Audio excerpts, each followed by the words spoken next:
So many times I think when you, I've been in your spot when you come and you have a guest speaker, and is this guy, is he for real? I mean, who is this guy? I wanted to tell you a little bit about myself. My name's, of course, David Campbell, and I have two kids. My youngest is Josh Campbell, and my oldest is Whitney Campbell. She's a student at Lee University down in Cleveland. I was originally born in Munich, Germany. I was actually adopted by my parents. My dad was a career military man. He spent 29 years in the Army. So they found us, me and my twin brother, they found us in a little Catholic orphanage in Munich, outside of Munich. And they wanted us so bad they adopted us. And so because I am adopted and my dad is a career military man, I think I counted it up last night while practicing my presentation. I think between the time when I started school and Head Start, you guys may not know what Head Start is, but it's kind of like kindergarten.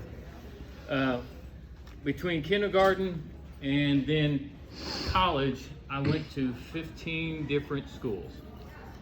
When I was in 7th grade, I actually went to the 7th grade. I started in Germany. I came to Elizabethton, East Tennessee, and then I finished at Fort Bragg, North Carolina.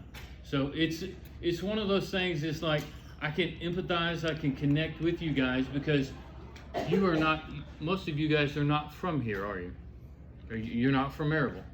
Maybe you're from Knoxville. Maybe you're from East Tennessee. Maybe you're from Georgia. Maybe you're from across the ocean. How many of you guys are actually STEM students? Okay, awesome. All right. Who is here for extra credit though? Like just, hey, I need the extra credit. I'm gonna go listen to this guy, Dave Campbell. I don't know who he is. Now, who of us are the real deal, the professors? There's two. There's two faculty and one. Yeah, she's faculty also. So. But how many of you guys are? Huh? She's the real deal. Okay, that's good. Now, how many of you guys are close to being graduated? Oh, like how? Tell me what close is.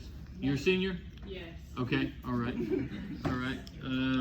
Who's your junior? Any juniors in here? Okay. Freshman? Woo! Freshman. All right. Sophomores? All right. You're just getting into the groove here. All right. But see, the thing I struggle with at ETSU, I went to ETSU for my pre-engineering. Then I finished my Bachelor's of Science degree in Mechanical Engineering at Tennessee Tech University in Cookeville. And then one of the biggest struggles that I had, and you tell me if this is a struggle for you guys, I had problems, and I would drill my instructors about this, my professors. I said, what's the connection? Tell me about, you teach me thermodynamics, you teach me differential equations, you teach me all this calculus, you teach me this chemistry. Tell me how I can apply it. Tell me how it works in the real world, because I don't want to be that guy. Like we had at Tennessee Tech, we had this engineer, he was redesigning the O-rings for the space shuttle. He's a guy from India. He comes down, he's a graduate student, and he comes down to me and he goes, hey David, I don't know the difference between a Phillips head screwdriver and a straight head screwdriver. I'm going like, and this guy is designing or redesigning. Remember when the Challenger exploded and everything? It was an O-ring failure on that craft. And he is the guy that NASA is given a graduate assistantship to redesign those O-rings. And he doesn't know the difference between a Phillips head screwdriver and a straight head screwdriver. Now, how many of you guys know the difference? Awesome. I'm so glad. So the struggle that I had is that I never could get out of my professors practical applications how this is going to be used in real life. How is my chemistry going to be used in real life? How can I do that? So I hit the workforce, and after that, I became an engineer. I designed electric heaters. I changed jobs after that. I actually spent the next 15 years as a mechanical contractor. Mechanical contractors are your HVAC and your plumbing guys. Guys around, you've seen some guys around here working on your steam lines underground, right? You see the big billows of steam coming out of your campus? You know, that's bad. I can tell you that right now. I remember my first tour at Marywa. I figured out y'all's heating and cooling system just like that. I said, hey, you got steam heat, you got chillers, you got individual chillers for each building. That's how you get it. You got a couple cooling towers on this building over here, but still, that's how it happens. But so as I entered the workforce, I started to see the connection between the book learning and then the practical application of those theories, those formulas, and all that other stuff that you guys had to learn, that you have to learn now. And I have found out that so many times it's not the guy that makes the straight A's in class, so you don't have to put yourself under pressure about that all the time. I want you to keep your scholarships, I want you to keep your grades up, but it's more than just book learning. It's a lot of it is just wisdom and how to use what you've learned. And as I went through my career as a mechanical contractor, as a design engineer, and then I worked, my last position before I came to BaronUSA is that I was actually a sales engineer for one of the largest mechanical contractors in the state of Tennessee, and it's called Lee Company. Now Lee Company, they compete directly with people that do work on your campus, which is the Schaffner Group, and they're out of Knoxville. But Lee Company is a big company, and I learned so much about how to connect what I learned in class, what I learned in school, and then how to apply it in real life. And I think that is a real life struggle that you guys are going to have to figure out. You're going to have to learn. You're going to have to lean on people like Dr. Siopsis and others of your other professors. So, and Dr. Gibson over here, so that they can help you transition and really learn how to apply it. Because I don't want you. How many of you guys have ever had an instructor, a teacher? Well, let's don't pick on these two teachers over here, okay? How many times have you ever had a teacher, and we're talking about grade school, high school, who was your favorite teacher? Just picture that person in your mind. Who was your favorite one? Who was your favorite instructor, teacher, homeroom, whatever, math teacher, science teacher? Usually, when you think about that person, did they have a passion for what they taught you? They did. Did they enjoy what they were teaching you? It's kind of contagious, right? In other words, they were just not a teacher. They were kind of called to be a teacher. And see, whether if you're a mechanical engineer, whether if you're a chemist, whether if you work over here at the Alcoa aluminum plant, whether if you go into the Air Force, wherever you go, I want you to make that connection. And I want you to have a passion for what you want to do. Because once you have that passion, you'll transition, and it's all great about the money. We all want, that's one of the reasons why you're here.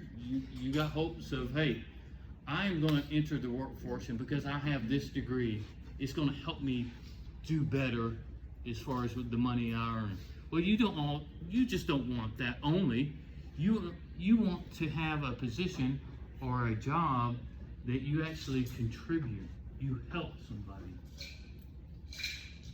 Do you want to go 9 to 5 every day? You just go to work, clock in, clock out, go home, watch TV. Hey, I never helped anyone. I just made a widget all day. I don't think anyone has fulfillment or is excited about that. But when you can make a difference, even in my business, I understood how to make a difference in people's lives. HVAC wise, I would go into a company, a business, and a plant and say, how can I help them with their process and use what I know to help them? And once they figured that out, that I was on their side and I was willing to help them, they said, man, I want Dave Campbell over back in my plant again. And I would I would automatically get business. You find someone that's called to do something and someone that has passion about it. Remember that teacher you liked in high school? If she changed schools, I bet you she could find someone just as good somewhere else because she has a passion for it. She's good at what she did, right? He was good. Oh man, I had this one lady, man.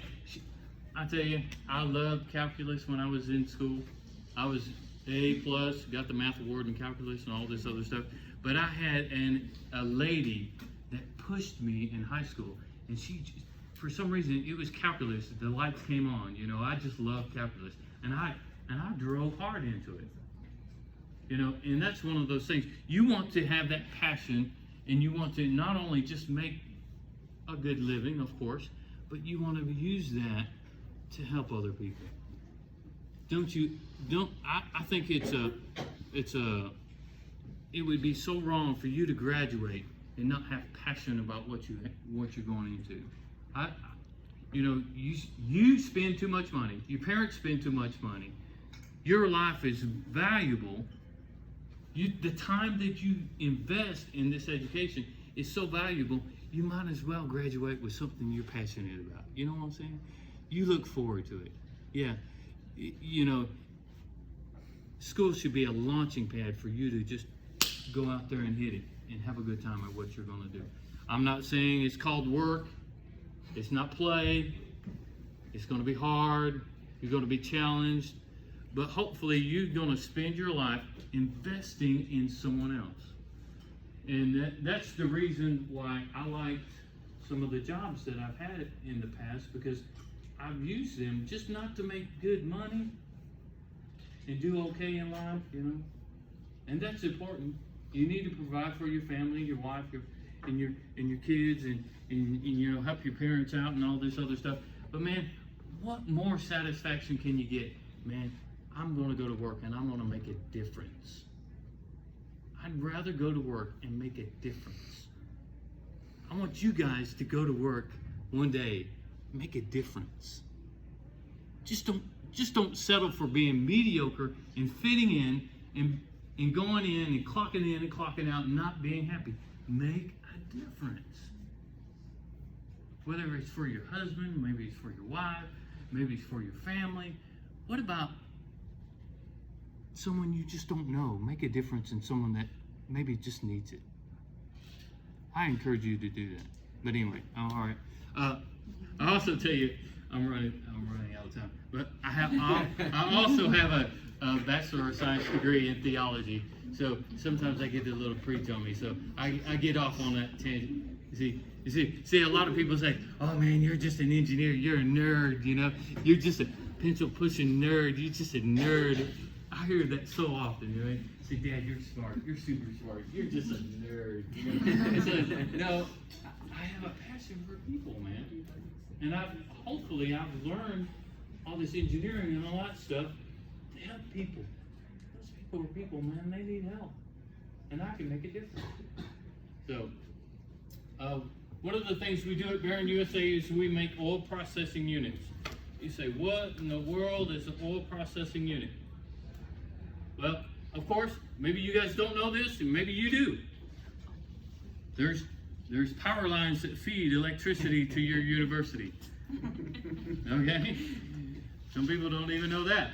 They don't know what that thing on the wires on the telephone pole, you know, when they come into your house, they don't even know that. I had to tell people before, hey, go to the fuse box in your house, and they go, hey, what's the fuse box? I go, that's the place where the power comes into your house. They go, what do you mean? I go, there's wires from the telephone pole and they come into your house. You know, you just gotta be sensitive. You can't trash people because they don't. But anyway, from a generating power plant, whether it's coal, whether it's natural gas, whether it's hydronic, or water, or if it's wind or coal, gas, whatever, we have a power plant. It's going to generate power. TVA is huge around Tennessee. We love Tennessee. And we love TVA because, man, they generate a lot of power for us. Without TVA, you guys, we'd all be in the dark. Cookeville was, this morning around 2 o'clock, was hit by a series of tornadoes. Wiped out half of the grid in Cookeville on the west side of town. They're all in the dark. Well, let's all shut down the power and see how long you guys last. See how long you appreciate it. You know, when you go to the refrigerator, all your meat and everything's defrosting. It's getting runny. It's oozing out everywhere. Your milk's going bad. You can't turn on you ladies. You can't fire up the curling iron. You know, you guys, you can't pull out the blow dryer. You can't charge your telephones. You can't turn on the lights. You can't see where you're at in the morning. So, so that power, when it's generated, it actually steps up into a transformer and it's transmitted to the end user using transformers. And then it's generated, it steps up by a transformer, and then it steps down to a different transformer in substations around the cities. And then it's actually stepped down, and then it's transmitted in a usable form to your house. And transformers do that. So transformers are, basic transformer construction is that you have a core and windings. On this electromagnetic induction core, this transformer core, you have a primary and a secondary side, and it has copper windings around it. You can take high voltage, like 600 volts, kilovolts, and you can actually transform it down into a voltage that you guys can use. Now, if I took you ladies, when you have your curling iron, it's rated for 120 volts. If I take 600 kV, kilovolts, and plug it up to your little curling iron, it's going to fry you, your hair, and everything that's in the bathroom when you're starting to curling. You're trying to curl up. You don't want that. I'm going to fry you and your whole house. So we have to transform that into something you can use. And transformers do that. You can. It's basically in between all of these parts of the transformer. It's surrounded by a cellulose medium. And transformers. Let me see my little pointer real quick. This is real basic, but can you see the core here? You have your primary windings and your secondary windings, and then you have a box. It's basically a metal box that this is all put into. Okay, and then this transformer is filled with a dielectric fluid that it does not interfere with the electricity that flows through it. So, if you guys ever seen, if you ever taken a roll of paper towels and accidentally dropped it into water, like in the sink or whatever, how it sucks that water up into that media?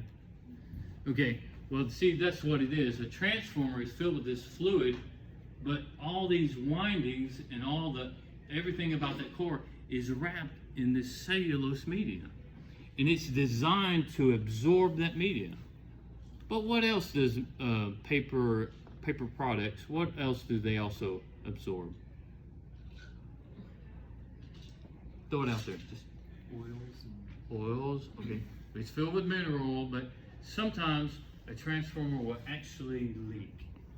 It will take on air and water. So when you start getting moisture, particles, and even gases, primarily in air, there's something that happens to the dielectric properties of that fluid that fills the transformer. It starts to degrade. It starts to make other things in that transformer. Are we learning something yet? Practical application of the stuff you learned in school, okay? Okay. Let's see here.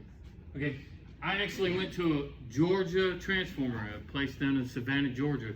They make these bad boys right here. This is a transformer core. What is it surrounded with? What's it look like? Cardboard, paper, media. Okay. All right. What are these? It looks like similar to the diagrams about how those things are made, right? We have a core. In between every layer, there's cardboard. We place this big core into a transformer, then we fill it full of fluid. But what's still in that cardboard, you think? Moisture. Moisture, absolutely. That's awesome. So now we put it into a transformer and we fill it full of oil and then we hook it up to power. That's really good. It's a heat source, current flows through wire, heats it up, you know what I'm saying? So what do you get when you have hydrocarbons? Paper is made out of combination of carbon and hydrogen molecules, right? Long strings of hydrocarbons, and you add them with water, and then you add heat to it. What's going to happen? What's it going to produce? Combustion reaction. Ooh, a combustion reaction. You're going to produce water. You're going to produce oxygen, hydrogen, carbon dioxide. Correct me if I'm wrong over here, you chemistry experts over here. Okay. Oh, Gibson's gone? Who else is chemistry over here? Come on. I need a chemistry guy. Am I right? Am I wrong? Am I on track here? Okay. I'm in Chem 111, I don't know. Okay. When that heat mixes with that, when that water and that temperature mixes with the hydrocarbons that are in the paper, in the media, it produces water, gases, ethylene, carbon monoxide, methane, acetylene, and ethane. Those are combustible gases. Now we have a metal housing that's full of oil, and now it's full of combustible gases and water. What's it going to do to those windings that are insulated with that media? Have you ever seen toilet paper in a toilet? What? You throw a paper towel in a toilet bowl after it gets wet. When you go back in there and reach in there, what happens? It falls apart, right? You ever done it? Never. See, I've done that because I'm a plumber. Okay, I reached into the toilets and got out the bad stuff. But anyway, once that media hits the water, it degrades. It falls apart. So now you have high voltage wire that the insulation is degrading off of it. So you have two conductors that cross and actually can touch. What happens when two wires touch like that? Sparks. Sparks. Explosion. It's going to get hot. You're going to start producing heat. And then, we're producing sparks and we have combustible gases now. We've got a bomb now. Okay? If you let it go long enough, it's gonna fail. Now, the thing is that when a transformer fails, do you think that they produce transformers like they produce candy bars off the end of an assembly line? No. These takes some of these big transformers like that. When they manufacture them, it takes them like 3 months to manufacture. And you don't pay you don't pay something like $1.50 for a transformer. It's a big ticket dollar item. Okay? So when this thing fails, it's supporting large places of use. Hospitals, universities. So when one of these fails, it affects a lot of people that need help. A hospital needs its power. Schools need their power. Industries, your parents, when they go to work, they're banking on the fact that when they turn the switch on and that production line starts, that the lights it's going to fire up, it's going to run. But when this happens, when this thing fails, it's usually catastrophic and it really it affects a lot of people. So that's us, the BaronUSA. That is me. No, I'm taking the pictures, but we. I'm sorry. Yeah. I actually took a trip out to Seattle. In the back of one of our trucks, we have an oil processing unit. We hooked it up to this transformer right here. It was full of oil. It was leaking. The bushings on top, these little electrode-looking things right up on top, at the base where they connected to the transformer, they were actually leaking. Water was getting into this transformer, and it was starting to overheat. Oil overheats, starts sparking. Hey, we got a bomb. It's going to fail. It's going to cost lots of money. That's not good. So our machine actually is designed to dry out, to take the gases out, to take the water out, to take the particles out that might cause that transformer to fail. All those years of engineering school are starting to pay off for me. I can use the concept and understand how to apply it to help someone else. So that's us. We're actually training these guys that work for Seattle City Light. It's the biggest utility company in the city of Seattle, and they manage all the power grid for the whole city. So they have these substations everywhere in Seattle. They're surrounded by concrete walls. They're hid back in the trees, because Seattle's very lush because it rains all the time up there anyway. So and these guys are learning how to process the oils that are in their transformers. They're extending the life of their transformers, and they're providing a service for the community, so they always have reliable power at all times for their homes, for their businesses, for their schools, for their hospitals, businesses, things like that. So I am really dragging this out. Okay. 3 things that we want to remove from a transformer are what? Number 1? Water. Number 2? Gas. The what? The gases, the combustible gases. And number 3 is the golf ball sized particles, and maybe someone drops a nut or bolt and down in the bottom of the transformer, and that's not good. You know, you got metal touching copper wire. That's just going to short it out. No, we need to or people, they've dropped metal shavings in their transformer. We need to grab those things out too. So we strip off the water. Our processors strip off the water. We strip off the gases, and then we actually circulate the water out of that transformer through a filter media that grabs those particles out. We grab them 3 ways. Nadia, what 3 ways do we do it? We strip off the water, we strip off the gases, and then we filter the oil, right? Okay, get that. Okay. I'm picking on Nadia because I know. Okay, here we go. Another example of the basics of the transformer. Still, when the water is in that transformer, it is in the media. If we only strip off the water out of the oil, the transformer itself will equalize itself, and then it will actually migrate that water out of the media back into the oil. So you just can't process the oil by itself. You've got to process the whole transformer. You've got to hook up to it. You've got to hook your hoses to it and do something with that oil that's circulating through the whole transformer.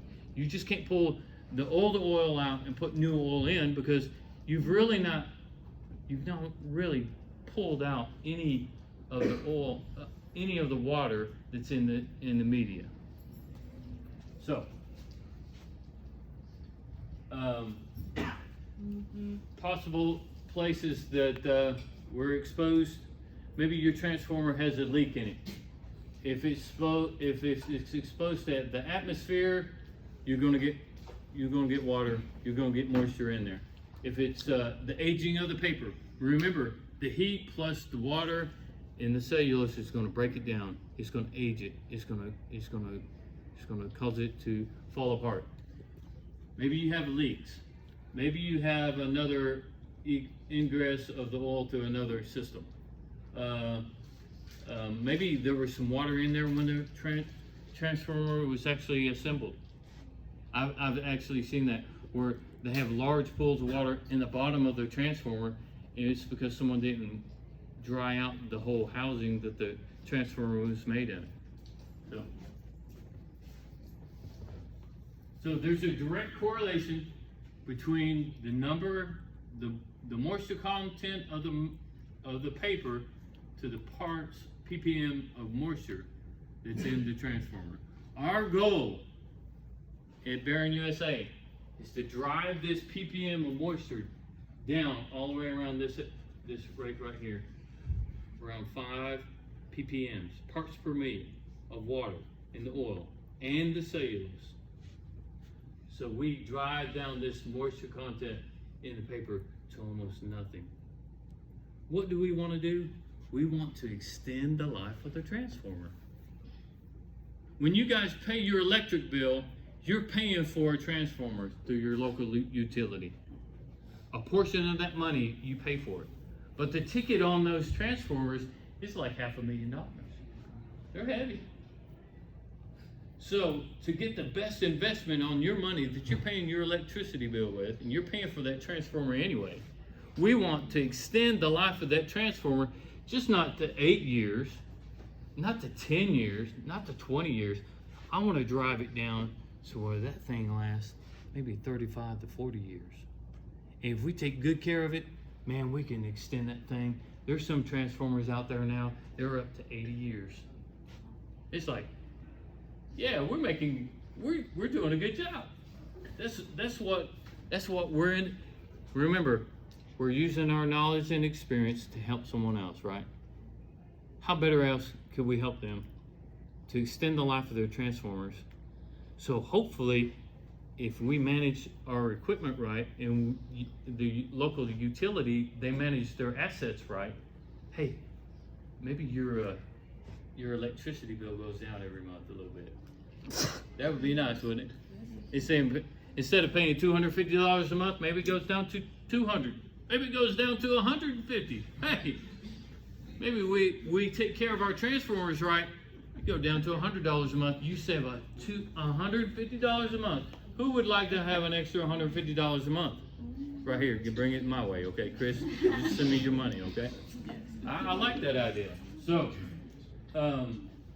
we do this in a couple, and I am going to try to hurry. So, it says we do it by a couple of ways: by hot air or circulation, vacuum, and heat and vacuum. The way we pull out the moisture is we actually spread the mineral oil out over a thin surface, and then we actually pull a vacuum on it, and it actually boils off the moisture out of the oil. It actually boils it out of there, and he takes those combustible gases and it boils it off there too. But when you take heat out of something, what happens? It's cold. It gets cold. Very good. I like this lady right over here. She's on it. So we've got to keep on continually adding heat to that transformer oil when we start boiling out, taking that heat, when we take that heat of vaporization out of the water. We're boiling it off. We're boiling that stuff off. It's a good example here. Let me see if I can get this to work. I want to show you that our technology does work. Let's see if I can get it to work.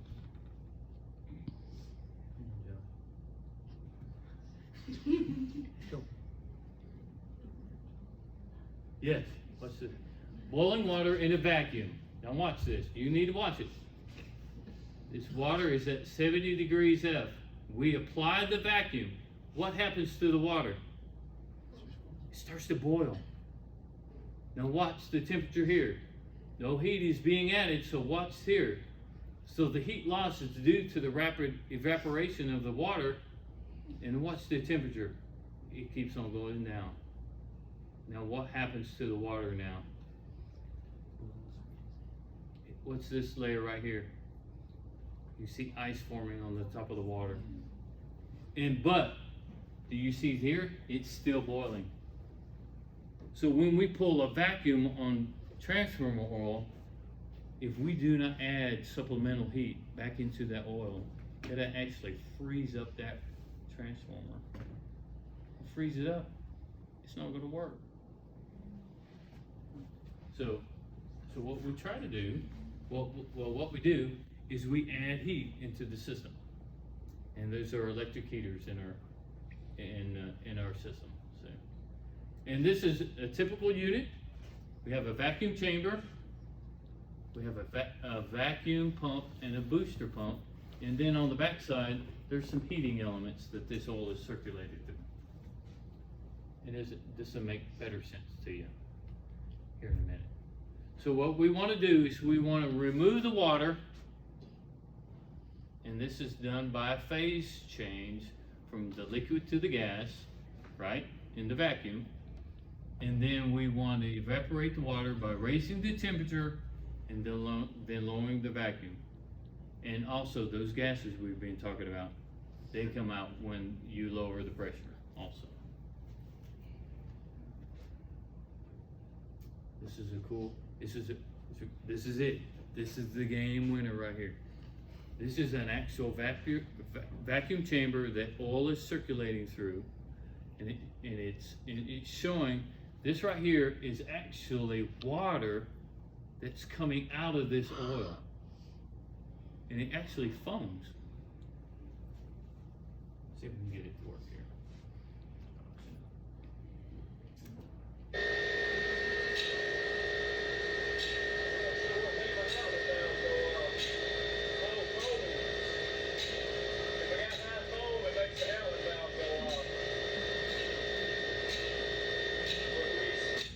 So it's kind of cycling through. It's cycling through that. Now this foam, we don't want it to go all the way to the top of the chamber and then be sucked back into the transformer, because it has moisture in it, right?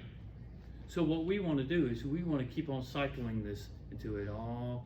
I have seen it when that mineral oil, that transformer, when it reaches about 180 degrees, that's kind of like the magical temperature. When it hits that 180, I have watched this like foam just disappear.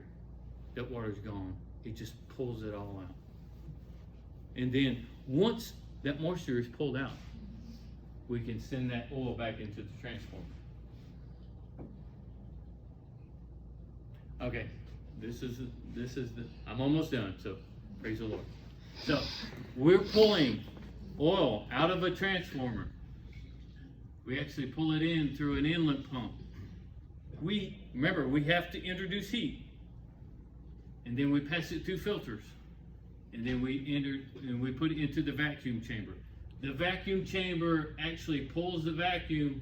This vacuum pump here actually pulls the vacuum on that chamber and pulls that water right out. And then the discharge pump pulls it out of the vacuum chamber, filters it one more time before it goes back into the transformer, heats it up just to make sure it's a good temperature. Because if you put cold oil back into a transformer, what's it going to do? It's going to condense. It's going to attract water. Water is our enemy. Water causes transformer failure. So then we heat it back up and we put it back into the transformer. It's a real life situation here is where we actually do this. We pull up to a transformer. We hook up to it. You can fill this transformer with a tanker full of oil, but we can actually valve it in a way that we dry out the oil in the tanker before we put it in there, or we could suck this all the way dry and process it in the processor and then put it back in. So, or if you don't have this, all right, we're just going to hook up the transformer all by itself, and we're going to pass it through the transformer, and we're going to circulate it. All right? Or if you don't have this right here, hey, maybe you have a tanker truck that's used for only filling your transformers. All right, we'll just hook up the processor to your tanker truck, and then we'll process that oil till it's dry. what we want to do is have dry transformers everywhere. And the last time I checked, it's us, BaronUSA, another company in Indiana, and then another company in Canada, and we're the only three that do this.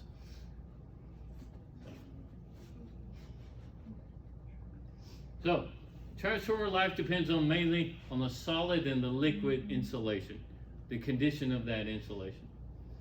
And educated selection and application of appropriate transfer of dry out technologies and techniques, vacuum, heat, and filtration, can extend the life of a transformer and reduce downtime and save money. Now, have you ever heard of that expression, you pay me now, you pay me later? Especially when it comes to fixing your car, you pay me now or you pay me later. What's more expensive? You pay me later. Because you're in a bind. The hospital is down, it has no power. The school system is down, it has no, kids can't go to school because it's, we can't heat the school, we can't cool the school. You're going to pay premium price if you don't take care of your transformers when they really go down. So what we want to do is we want to change the range of how long that transformer lasts. And it can be 35, it can be 40 years. And like I said, I went to a conference in Orlando the week before last, and I ran into a guy that he manages his transformers so well, he's getting them to 75 to 80 years. That's older than I am. Praise the Lord, man. That excites me. I mean, he's using good, practical technology, and he's using it wisely, and he's taking care of people, and he's wanting to help people, because when he takes care of his stuff, it saves you money on your monthly electric bill. That's a win. Amen? Never mind. The preacher's coming out of me, all right? Sorry about that. Okay, this is one thing we want to avoid. Okay? This bad boy right here is on fire. Okay, this transformer is on fire, okay? This is a cool video. Now, just gotta, I'm a super nerd, so just put up with me, okay? I mean, I gotta end with a bang, so. Maybe it'll work. I don't know, Josh. Maybe it won't. I agree, it's definitely Josh's fault if it doesn't. Oh, no. No, yeah, if you click on it and then say, No. But anyway, this video right here,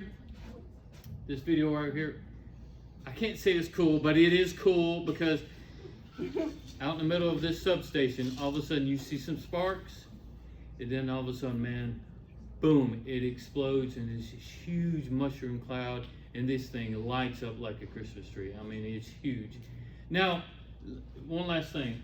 Has anyone here been to a big city? Who's been to a big city?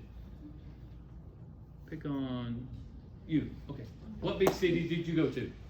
Actually, 2 cities, Nashville, Okay. and then one in New New York. York. Thank you. I'm so glad you've seen it. Did you see any transformers in New York? No, you didn't. You did not. You didn't see any. Do you know why? Where are they? Where are they? Exactly. Are they on top of the buildings? No, they're underground. They are underground. So not only, I mean, in Arizona, they're outside. They're out in the field somewhere. In Tennessee, they're hidden in the bushes, behind the mountains, down the holler, somewhere where it's hidden, somewhere, you know what I'm saying? In Arizona, they're out in the desert, man. They're way out there, okay? That's where you got your big wind farms and all your windmills and all that good stuff, and that's cool. But in New York, man, they're all underground. And when those bad boys light up, I mean, they blow up. I mean, city blocks are affected. People's lives immediately impacted. I would not want to be the technician or the firefighter that goes down in that hole when that thing lights up and blows up, because lives are lost and buildings are potentially can catch on fire and hundreds of people can lose their lives. That's why we do what we do. That's why we want to make a difference. So I want to challenge you to make the difference. In the, you say, Mr. Campbell, that's really extreme. Well, you know, if you can change one life being a teacher, you can change one life by being a chemist, you can change a whole group of lives by being medical research or whatever profession that you're going into. Make that commitment to yourself to make the difference, to be better, to don't go 9 to 5 just clocking in and out. Make a difference in someone. Make it better for someone else. And you know what? I'm telling you, when you make it better for someone else, I can almost guarantee 100% of the time, life will be better for you too. All right. I do have some. Oh man, help me. Since you guys were so good, and I didn't catch anyone on their phone. Man, you guys did awesome. I did not see anyone on their phone. So I want you to pass these around. Take one, pass it around. What instructor do you have that hands out candy? And now I'm going to ask some questions. All right. I'm going to pick on Miracle. No. You got this, Miracle. Okay, Miracle. $25 gift card. Nadia just jumped. Yeah. Nadia, she woke up, man. She come out of her little nap. She's back there and dozing off. How many schools did Mr. Campbell go to between from start of kindergarten all the way to college? How many schools? Was it 15? Was it 15? Yep. Yeah. Yep. No, it wasn't. Okay, so who's got? Raise your hand if you think you got it. Yeah. No. Man, you guys are supposed to be. You're going to Maryville College. This is the premier college. You're supposed to be paying attention. How many schools did I go to? 9. Wrong. You're guessing now. I hate when people guess. Come on, you got it. Oh man, no. Was there not? Chris. It's more than 13? Who said that? All right, 13. Oh, I thought it was 9. Wait, what? What? I totally thought